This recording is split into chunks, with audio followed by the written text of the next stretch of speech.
अस्सलाम वालेकुम अदनान, आपके साथ फैमिली इंक्लोजर में हमारे साथ मौजूद एक दफा फिर हमारे सीनियर तज्जियाकार मुनीर उल हक साहब। और शुक्र है कि इनका भारत का वीजा नहीं लगा, वरना आज ये वहां जाके और दिल दिल पाकिस्तान का रिकॉर्ड बजवा रहे होते स्टेडियम में। मुनीर भाई, इससे पहले कि हम आज के मौजू की तरफ आए, जो कि हमने सिलेक्शन के बारे में करना था और डोमेस्टिक क्रिकेट की अहमियत पे करना था, कल साउथ अफ्रीका से जो फाइट की है पाकिस्तान ने, इस पर क्या कहेंगे आप? देखिए यार, फाइट तो की है नो डाउट। और इतना सनसनीखेज मैच इस वर्ल्ड कप का सबसे ज्यादा एक्साइटिंग मैच था। लेकिन कुछ गलतियां हुई हैं। सबसे बड़ी जो गलती हुई है हमारी, वो ये हुई है कि हमने आखिरी 20 गेंदें नहीं खेल पाए। और जो बाबर आजम ने बाद में कहा ना कि हम 10 से 15 रन शॉर्ट रहे, वो जो 20 गेंदें आपने नहीं खेली तो 10 से 15 रन वहां बन जाते, और नवाज का कंट्रीब्यूशन होना चाहिए था। ये बात कई तज्जिएकार भी कह रहे हैं और मैं भी इससे मुत्तफिक हूँ। दूसरा ये कि आपकी आखिर की 5 विकेट से 45 रन पर गिर गई। 225 रन पर आपके 5 आउट थे और 270 रन पर आपकी पूरी टीम आउट हो गई। तो वो भी नजर आ रहा है कि आपके टेलेंटर्स बैटिंग नहीं कर सके। तो ये दो तीन बड़े फ्लॉज हैं। फिर एक डीआरएस के डिसीजन पे बड़ी बात हो रही है। अब तो प्लेयर्स ने कहना शुरू कर दिया है कि जब गेंद हिट कर दे बॉल को, चाहे वो थोड़ी सी भी हिट करती है, तो अंपायर को आउट दे या ना दे, डीआरएस के तहत उसे आउट देना चाहिए। ये कुछ हम्म। चीजें हैं। प्लस कल हमने देखा कि पाकिस्तान की बैटिंग में जो खिलाड़ी सेट हो रहा है वो आउट हो रहा है। बाबर आजम जैसे ही सेट हुए 50 करके आउट हो गए, सऊद शकील 50 करके आउट हो गए। वो तेज रफ्तार जारहाना खेलना चाह रहे थे, चढ़ के खेलना चाह रहे थे रिजवान, लेकिन वो भी आउट हो गए। 2 छक्के लगाए इफ्तिखार ने, वो भी आउट हो गए। उसके बाद आखिर में हमने देखा शादाब, वो भी अच्छा खेलते खेलते, तो कोई प्लेयर अपनी इनिंग्स को प्रोलॉन्ग नहीं कर सका। जैसे हमने एडन मार्करम की इनिंग देखी, हालांकि उन्होंने बड़ा खराब शॉट खेला, लेकिन उन्होंने अपनी टीम को राइट ट्रैक पर चढ़ा दिया था। विराट कोहली को हमने देखा, इवन महमूदुल्लाह को हमने देखा बांग्लादेश के खिलाफ, यार 90 फॉर 6 और 200 प्लस तक सेंचुरी बना के ले गए थे। तो आपके इनिंग्स प्रोलॉन्ग नहीं हो रही, आपकी दो ही सेंचुरियां पहले मैच में बनी है, रिजवान की और अब्दुल्ला शफीक की। उसके बाद आपसे कोई बड़ी इनिंग्स नहीं खेली जा रही। तो ये चीजें, ये कई वजूहात हैं। और जो आखिर का प्रेशर था, उसमें आपको केशव महाराज को आपको बिल्कुल दाद देनी पड़ेगी कि उस प्रेशर से निकाल लिया, वरना वो तो किसी भी तरफ मैच में पलट सकता था। नवाज से आखिरी ओवर दिया गया। बासित अली कहते हैं उसामा मीर को देना चाहिए था। अब वो नवाज को दें उसामा मीर को दें, उस वक्त में अगर इतना नहीं था। अगर नवाज विकेट ले लेते तो मामला बिल्कुल डिफरेंट हो जाता। जी अदनान। अच्छा, मुझे एक अजीब दिलचस्प सी बात है। पिछले मतलब 3-4 साल से तकरीबन हर ऐसे क्लोज मैच के बाद बाबर ये आके कहते हैं कि हम 15-20 रन 25 रन शॉर्ट थे। इसी में हर उस मैच की इनिंग में अगर आप उनकी डॉट बॉल्स जो उन्होंने फेस की हैं, अगर आप उसका अगर जायजा लें, तो वो उससे ज्यादा होती हैं जितने रन शॉर्ट वो कह रहे होते हैं। तो मतलब थोड़ा सा मेरा ख्याल है कि जैसे कहते हैं चैरिटी बिगिंस एट होम, मेरा ख्याल है हमें लोअर ऑर्डर बैटर्स को और टेलेंडर्स को देखने से पहले बाबर आजम बहरहाल मतलब पाकिस्तान के मेन बैट्समैन हैं। और एक बैट्समैन पर अगर रिलाई करती है हर टीम, कोई एक बैट्समैन का नाम ले तो पाकिस्तान बाबर आजम का नाम लेगा। उनको भी मेरा ख्याल है कि अपने खेल में इस जहत पर तवज्जो देने की जरूरत है। और बाकी टॉप ऑर्डर जो है, इमामुल हक जो है, उन्हें भी बाकी ओपनर्स का गेम देखने की जरूरत है। बहुत ज्यादा बोलते हैं वो इस मामले में कि मैं यूं करता हूं और मेरा कंट्रीब्यूशन और मेरा वो उनकी फिटनेस से और उनकी जो अप्रोच है, जो उनकी रिस्क टेकिंग एबिलिटी है, तो मुनीर भाई वो तो उससे जाहिर हो रहा है। तो क्या बाबर और इमाम जो हैं, उनको भी शुरू में रिस्पॉन्सिबिलिटी नहीं लेनी चाहिए कि नीचे वालों की तरफ प्रेशर कम हो जाए? नहीं नहीं, बिल्कुल लेनी चाहिए, बिल्कुल दुरुस्त आपने कहा। देखिए, बाबर का स्ट्राइक रेट का इशू तो हमेशा से है। T20 में भी जब ये दोनों ओपनिंग पार्टनरशिप करते हैं, स्ट्राइक रेट बहुत कम रह जाता है, बाद में आके प्लेयर्स को मारना पड़ता है। तो बाबर आजम उस तरह के प्लेयर तो नहीं है कि वो जाने खेलें। लेकिन उनके टीम में रहने से एक कॉन्फिडेंस रहता है। जब वो आउट हो जाते थे, आज भी 65 गेंदों पर 50 की कोई बहुत अच्छी इनिंग्स वनडे के हिसाब से नहीं थी, लेकिन अगर वो प्रोलॉन्ग करते तो दूसरे खिलाड़ियों को थोड़ा हौसला मिलता। इमामुल हक की बात तो देखिए अपनी जगह सही है। सेल्फिश इनिंग्स खेलते रहते हैं वो, हम उनको बर्दाश्त करते रहते हैं। अब मेरा ख्याल है वक्त आ गया है कि वो भी फिट हो गए। तो रिमेनिंग जो 3 मैचेस हैं उसमें अब जब फिट फिट हो गए, फकत चाहे वो फॉर्म में है नहीं है, एक आपको ये तो लगता है कि यार इसके बंदा स्ट्राइक रेट बढ़ा सकता है, शुरू में तेज खेल सकता है, अच्छा स्टार्ट दे दिया तो फिर टीम बहुत अच्छी चलती है। तो मेरा ख्याल इमाम और बाबर दोनों इसमें अपना किरदार अदा कर रहे हैं। पाकिस्तान की जो शिकस्त हुई उसमें इनको बिल्कुल कसूरवार ठहराना चाहिए। और बाबर की डॉट बॉल्स भी बहुत होती हैं, इवन पाकिस्तानी टीम की भी डॉट बॉल्स बहुत हैं। डॉट बॉल्स दूसरी टीमों की भी होती हैं, लेकिन वो फिर चौके छक्के लगाकर अपने स्कोर इतना कर लेते हैं। कल पाकिस्तान को 300 तक पहुंचना चाहिए था। कल देखिए हर चीज पाकिस्तान के हक में हो रही थी। आपने टॉस जीत लिया, पहले आप बैटिंग करना चाह रहे थे, पहले आपने बैटिंग कर ली। उसके बाद भी अगर आप आखिरी 5 विकेटें आप 45 रन पर गंवा देंगे, 20 गेंदें आप जाया कर देंगे, बगैर 20 गेंदें खेल के आ जाएंगे, तो 270 थे, 20 और हो जाते, एक एक रन भी बनता, तो 290 तो हो गए थे, तो फिर और मैच आपके लिए अच्छा हो जाता है ना। तो ये गलतियां हैं जो हमें सीखनी चाहिए। गलती उनकी तरफ से भी हुई है, उनकी तरफ से भी जीता हुआ मैच जिस तरह मार्करम ने गलत शॉट खेलकर अपनी टीम को परेशानी से दो चार किया, वो मौका मिला था हमें। हारिस रऊफ ने बहुत ही क्लासिकल कॉटन बोल्ड किया है, जवाब नहीं है उनकी शानदार उस कैच का। वो मैच उधर पाकिस्तान के हाथ में था, वो बहुत ज्यादा प्रेशर में थी, लेकिन फिर वो वही होता है कि जो नर्व पर काबू रखे वो जीत जाते हैं। आप एक DRS सिस्टम का फ्लॉ कह लें या अपनी बदकिस्मती कह लें, या फिर ये कि आपको शायद नसीब में नहीं था ये मैच जीतना। आखिर में मैच बिल्कुल हाथ में आ गया था। अफसोस होता है, पाकिस्तान जीत लेता तो आज हम बिल्कुल डिफरेंट सिनेरियो से पॉइंट्स टेबल को देख रहे बिल्कुल होते। बिल्कुल बिल्कुल। अब तो ये है कि जी वो टीम तीनों मैच हार जाए और हम तीनों मैच जीत जाएं और नेट रन रेट बेहतर हो जाए, तो वो तो बहुत नहीं मुश्किल नहीं लग नहीं, रहा है। ये तो बार बहुत मुश्किल है, लेकिन एक चीज है इसमें जो हमारी इस गुफ्तगू से आगे लीडअप कर रही है, और वो ये है कि शादाब खान के ससुर की हैसियत से अगर उनका तारुफ किया जाए, सकलैन मुश्ताक साहब, उनका ये फरमाना था एक जमाने में, यही लड़के यही खेलेंगे। ये कह के जो मतलब पैरालाइज किया गया है पाकिस्तान क्रिकेट को, तो क्या डायनामिक लड़के हमारे डोमेस्टिक सर्किट में नहीं है? अभी कायदे आजम ट्रॉफी का फाइनल जो खत्म हुआ है मुनीर भाई, मैंने देखा, आपने देखा, वन साइडेड फतह इसमें कराची वाइट्स ने हासिल की है। साइम अयूब ने एक डबल सेंचुरी, एक सेंचुरी इसमें स्कोर की है। इसके अलावा उमैर बिन यूसुफ जो है मुसलसल परफॉर्म कर रहे हैं सिंध और कराची के लिए। और शान मसूद ने भी अच्छी इसमें बैटिंग की है। सरफराज का ये सीजन जो है कायदे आजम ट्रॉफी का बहुत अच्छा रहा है। तो यहाँ पहला सवाल तो मेरा आपसे ये है कि चूंकि 5 दिन तक लेके गया है कराची वाइट्स इस मैच को, फॉलो ऑन करके उनको एक इनिंग से भी हरा सकता था बहुत आसानी से, क्या स्टेटमेंट दिया है कोई कराची वाइट्स ने अपने लड़कों के रिकॉर्ड्स बनवा के, एक बहुत ही जैसे कहना चाहिए कि इबरत अंगेज इसको शिकस्त बना के, वन साइडेड बना के, या क्या वजह है? क्योंकि यहाँ नजर आता है कि बहुत अलग शाइनिंग परफॉर्मेंसेस देखो, हैं। ये थोड़ा सा मेरे लिए भी थोड़ा सोचने की बात है कि इस मैच को इतना प्रोलॉन्ग क्यों किया गया। या तो शायद ये था कि चेयरमैन साहब के पास टाइम ही उसी दिन का था कि जिस दिन वो आएंगे तो प्राइस डिस्ट्रीब्यूशन करेंगे, तो भाई मैच को हाँ। तवील करो, 800 रन बना लो। या तो शायद, आई एम नॉट श्योर, लेकिन इतना आगे बढ़े। और सरफराज इस तरह के नहीं है कि वो इतना ज्यादा इनिंग्स को प्रोलॉन्ग कर रहे हैं, तो पीछे कोई रीजन और भी हो सकता है। लेकिन ये है कि अब उसका फायदा ये हुआ कि असद शफीक ने भी सेंचुरी बना ली और आपने इतना अपने आप को कर लिया कि आपकी टीम हारेगी नहीं।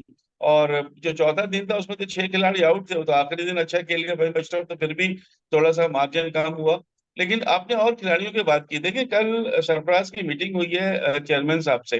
तो हालांकि जो मुबारकबाद देनी थी, जो बातें करनी थी, वो तो चेयरमैन साहब ने कायदम ट्रॉफी के फाइनल में आके जब ट्रॉफी दी तो सारी मुबारकबाद हो गई थी। लेकिन सेकंड डे उनको बुलाने का मकसद है कि देयर इज समथिंग बिहाइंड, कुछ उनके दिमाग में चल रहा है।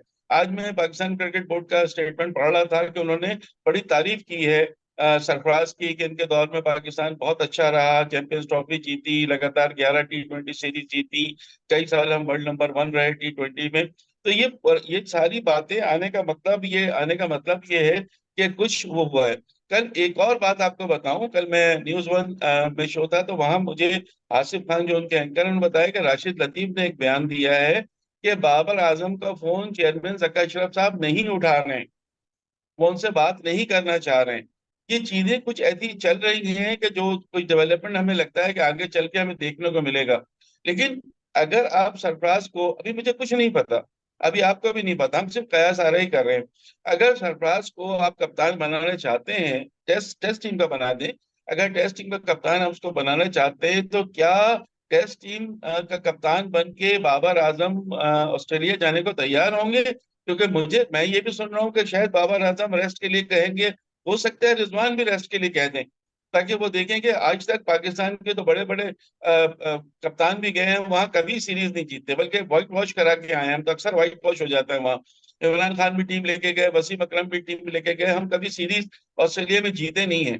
तो वो तो क्या सरफराज को कप्तान बना के क्या बली का बकरा बनाया जाएगा, या वो कप्तानी एक्सेप्ट करेंगे या नहीं, ये हम फ्यूचर की बात कर रहे हैं। लेकिन चेयरमैन साहब का जो झुकाव अचानक से आया है, ये थोड़ा सा कुछ अंदर की बात हमें बता रहा है कि बाबर आजम को फोन नहीं उठाना, चेयरमैन का खास तौर से मिलना, यह बताना कि जी हम सरफराज के जो है वो को प्रेस कर रहे हैं, हम सरफराज की सलाहियतों के मुतरफ हैं।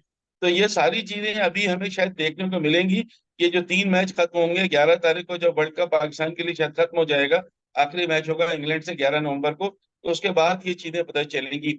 बाबर आएंगे, कुछ ना कुछ हिलजुल होगी, कुछ ना कुछ हिलजुल होगी। और इमामुल हक या फिर मोहम्मद नवाज या हसन अली, इन सब की बारे में बातें जरूर होंगी कि भाई इनकी क्या परफॉर्मेंस रही और ये कितना टीम की शिकस्त पर ये असरअंदाज हुए हैं। तो तो ये जरूर हमें देखना पड़ेगा था। शादाब का नाम क्यों नहीं ले रहे मुनीर भाई आप? बिल्कुल शादाब भी है, सकलैन सॉरी से बिल्कुल दोस्ती सही है, आपकी? शादाब भी इसमें शामिल है। अच्छा बिल्कुल अच्छा, शामिल है शादाब वैसे उसके। ये कॉन्कशन के बाद शादाब शामिल रहेंगे स्क्वाड में, या कुछ इस बहाने अबरार को एंटर होने का मौका मिलता है? क्या सूरत हाल है? देखिए अबरार और शादाब दोनों को मेरे ख्याल स्क्वाड में रखा जाएगा।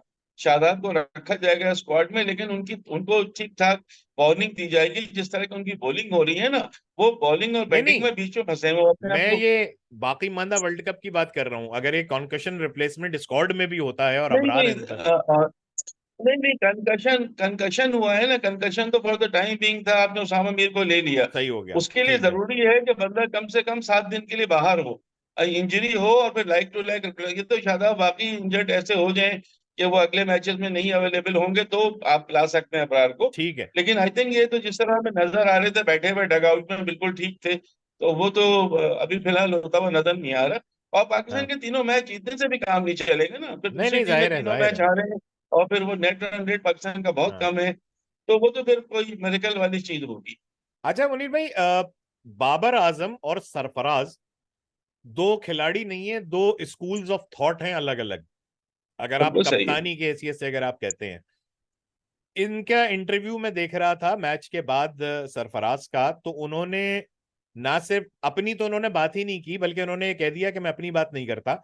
उन्होंने तमाम जो डेवलपिंग खिलाड़ी हैं, जो जूनियर्स हैं, जिसमें एक वो लड़के, वो आयान का भी नाम ले रहे थे, आलियान का, सॉरी, और फिर साहिब मयूब वगैरह का तो हम जानते ही हैं। तो उनकी नजर तो पूरे डोमेस्टिक स्ट्रक्चर में जो जो लड़के उनके साथ खेले हैं या उनके साथ मतलब उनका तजर्बा गुजरा है, उनकी नजर उन पर, उनकी डेवलपमेंट पर भी है।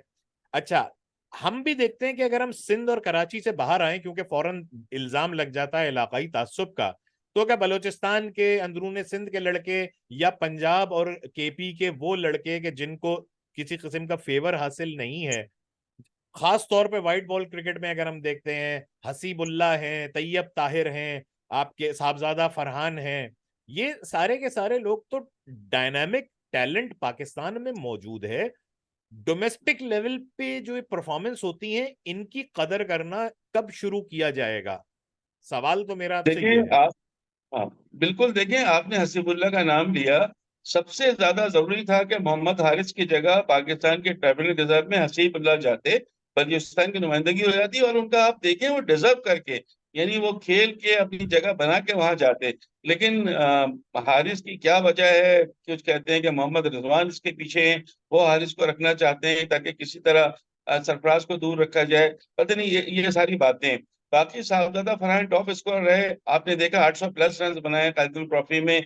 जब कोई कायदुल ट्रॉफी में टॉप स्कोर रहता है तो उसका हक बनता है कि आप उसको कौमी टीम में शामिल करें। सरफराज अहमद तकरीबन 700 रन बना दिए उन्होंने, डबल सेंचुरी भी बनाई, और उसके बाद वो प्लेयर ऑफ द टूर्नामेंट भी बने, यानी पूरे टूर्नामेंट के प्लेयर। और जो आपने सरफराज की बात की ना, सरफराज वो प्लेयर हैं कि जिनको जब वसीम खान ने तीनों फॉर्मेट से हटा दिया था, तीनों फॉर्मेट की कप्तानी तो दो टीम से ही हटा दिया था, उसके बावजूद भी ये डोमेस्टिक क्रिकेट खेलते रहे हैं। ये सऊद शकील की कप्तानी में भी डोमेस्टिक क्रिकेट खेले, इनमें ये चीज तो है ही नहीं। ये तो इतने डाउन टू अर्थ हैं कि इनके जो नाकदीन है वो भी जानते हैं कि सरफराज, अभी भी सरफराज ने बयान दिया कि पाकिस्तानी टीम को जो कुछ आपने कहना है वर्ल्ड कप के बाद कहिएगा, अभी प्लीज पाकिस्तानी टीम को सपोर्ट करें। तो वो तो बड़े दिल का बंदा है, वो तो हर भाई साल भर 1.5 साल डगआउट में बैठा रहा, आप नहीं खिलाते रहे ना उसको, लेकिन वो बैठा रहा टीम की खातिर, क्योंकि वो इन चीजों की, वो अच्छी फैमिली से है, अच्छे खानदान, उन चीजों को देखता ही नहीं है। वो अपने खेल पर भरोसा रखता है। अब दोबारा उसने डोमेस्टिक क्रिकेट खेल के प्लेयर ऑफ द टूर्नामेंट बन के साबित किया है कि अगर आप उसके हटाते हैं तो उसके साथ जाती होती है, और जाती होगी तो फिर चाहे किसी भी उसके उसके सूबे की तरफ से हो। आपको तैयब ताहिर को तो चलो मौका दे दिया था, एशिया कप में वो ले गए थे और थोड़ा सा हुआ था, लेकिन साहबजादा फरहान को अब मौका देना चाहिए। अब अगले साल T20 वर्ल्ड कप में साइम मयूब को अभी से आपको तैयार करना चाहिए। और भी आपको मिलेंगे, अभी PSL होगा, उसमें भी आपको कुछ नजर आएंगे टैलेंट। तो अब तो मौका है, लेकिन ये बहुत बड़ा मौका हमने गंवा दिया है ना। ये कोई ऑस्ट्रेलिया में या इंग्लैंड में तो वर्ल्ड कप हो नहीं रहा था, जहाँ कंडीशन आपके मुवाफिक नहीं थी। ये तो जाहिर है इंडिया में वर्ल्ड कप हो रहा था। इंग्लैंड को आप कहें कि इंग्लैंड की कंडीशन नहीं थी, वो फेलियर हो रहा है, बात दूसरी है। आपका तो कुछ नहीं था, विकटें आपके माहौल के मुताबिक, पूरा माहौल आपका। चेन्नई में तो इतना सपोर्ट आपको मिल रहा था, हर तरह से लग रहा था कि चेन्नई में आप पाकिस्तानी ग्राउंड में खेल रहे हैं, जितना सपोर्ट आपको मिल रहा था। तो ये जो चीजें हुई है ना, बाबर की कप्तानी तो देखें क्वेश्चनेबल है, कप्तान तो अच्छे नहीं है वो, हम भी अब कह रहे हैं। आपके पास कोई चॉइस नहीं था। अब जब आपने अजहर अली को हटाया तो आपने तीनों फॉर्मेट में कि यार हम फ्यूचर को देख रहे हैं, और हम देख रहे हैं ग्राहम स्मिथ की तरह इनको भी ले आओ और ये भी बड़े जबरदस्त कप्तान होंगे। लेकिन कप्तान ये इतने जबरदस्त साबित नहीं हो रहे हैं। कोशिश कर रहे हैं, कल भी बहुत कोशिश की उन्होंने, लेकिन फ्लॉज जो है, कैप्टन जो नहीं होता, एक नहीं होता, वो नहीं होता, वो फिर जी। कैप्टन ही होता है जो बल्कि ऐसे ब्रेव डिसीजन मुनीर भाई, आखिरी बात जो सबसे बड़ी मतलब आज फर्क नजर आया है, अभी ऑस्ट्रेलिया और न्यूजीलैंड का मैच हो रहा है एज वी स्पीक। तो यहाँ मार पड़ रही थी ग्लेन फिलिप्स, जो कि बुनियादी तौर पर विकेट कीपर हैं। उनको टॉन लेथम जो है वो बॉलिंग के लिए लेके आए, उन्होंने एक विकेट भी ली। तो उनसे 10 ओवर करा दिए कप्तान ने। वो बॉलर जो असल में विकेट कीपर बैटर है और मतलब बॉलिंग बहुत ही कम करता है, उसने अच्छी बॉलिंग की। उसने 3 विकेटें 37 रन पे देकर इतने हाई स्कोरिंग मैच में 388 की इनिंग में उसने लेकर दी है, क्योंकि उससे 10 ओवर करा दिए। बाबर आजम का फ्लॉ ये है कि वो छठे सातवें बॉलर की तरफ जाते नहीं है, जाते हैं तो 2 ओवर उनके जहन में होते हैं, हाँ 2 या 3 ओवर इसको दूंगा, जैसी भी बॉलिंग करेगा फिर मैं शादाब और नवाज की तरफ आ जाऊंगा। तो वाकई वो तो सीखने वाले हैं नहीं। लेकिन आखिरी बात हमारी, फिर हम वापस जाते हैं कि डोमेस्टिक स्ट्रक्चर पे। आखिरी सवाल मेरा आज का आपसे यही है कि क्या चीफ सिलेक्टर साहब इंजमामुल हक साहब, वो इनमें से बेशतर लड़के उन्हीं की दरियाफ्त हैं, शादाब खान वगैरह, बेशक इसमें कोई शको शुबे की बात नहीं है, डोमेस्टिक के परफॉर्मर्स को इज्जत देना कब शुरू करेंगे? और ये उसका दामाद, उसका भतीजा, उसका बेटा, उसका भांजा, ये आखिर चीज कब खत्म होगी? नहीं, ये खत्म तो देखें चल रही है और मेरा ख्याल है आगे भी चलेगी। लेकिन डोमेस्टिक को थोड़ी, देखिए मोहम्मद वसीम को सब बुरा कहते हैं, चीफ सेलेक्टर सब उनकी बुराई करते हैं, लेकिन हमने उन्हें देखा था कि वो डोमेस्टिक के लड़के इंटरनेशनल टीम में लेके आए थे। साजिद खान, नोमान अली, ताबिश खान, ये सारे वो हैं जो उनकी वजह से जो डोमेस्टिक में परफॉर्म कर रहे थे। 600 फर्स्ट क्लास विकेट लेने वाले ताबिश खान को भी मोहम्मद वसीम ने ही मैच खिलाया। फवाद आलम को भी वापस लाने में उनका सेहरा था। नोमान अली हमें एक टेस्ट के स्पिनर मिल गए। साजिद खान का तो खैर थोड़ा बॉलिंग का इशू था, लेकिन एक ऑफ स्पिनर हमें नजर आया था। उन्होंने थोड़े सा कोशिश की थी डोमेस्टिक लेवल पे जो लड़के खेल रहे थे उनको लाने की, जो मुझे अच्छी तरह याद पड़ता है, लेकिन उनका अच्छे उसमें नाम नहीं लिया जाता है कि वो हैं। लेकिन अब आपके ऊपर ये लाजमी जिम्मेदारी है, हम मीडिया वालों पे भी लाजमी जिम्मेदारी है कि अगर साहबजादा फरहान को मौका नहीं दिया जाता, सरफराज को मौका नहीं दिया जाता, साहिब मयूब के हसीबुल्ला, साथ ज्यादती, हसीबुल्ला। हसीबुल्ला को सबसे पहले, हसीबुल्ला बहुत परफॉर्मेंस दिए चले आ रहे हैं, और साथ साथ शान मसूद, इन सबको, ये जो हम शान मसूद का नाम ले रहे हैं या हम नाम ले रहे हैं सरफराज का, साबदा फरहान का, इनको तो टेस्ट स्क्वाड के लिए भी आपको रखना चाहिए, फर्स्ट क्लास मैचेस खिलाने चाहिए, ज्यादा से ज्यादा इनको बाहर भी ले जाना चाहिए। तैयब ताहिर का आप नाम लें, तैयब ताहिर बहुत अच्छा पोटेंशियल है। और भी हैं, कोई एक दो नहीं है, मतलब कुछ नाम बिल्कुल। शायद हमें अभी याद नहीं बहुत आ है, रहे कि बहुत जिनकी। नाम है, बहुत नाम है। हाँ, वो अब्बास बहुत नाम है। आफरीदी है, अगर PSL ही आपका क्राइटेरिया है तो अब्बास आफरीदी कहाँ चला गया फिर?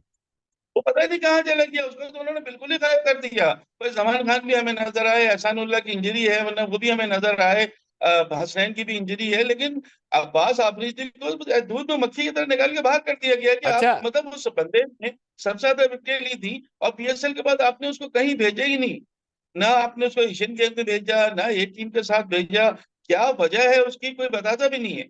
सर एशियन अचानक गेम्स से में, मेरा एशियन गेम्स में वो खिलाड़ी भेज दिए जो इंटरनेशनल सतह पे नाकाम तरीन, खुशदिल शाह, हैदर अली और अपना आसिफ अली, आसिफ। नाकाम तरीन सीजन्स गुजार के और वहां एशियन गेम्स में भेज दिया। इसीलिए तो इसीलिए तो आप अफगानिस्तान और बांग्लादेश से हारे हैं।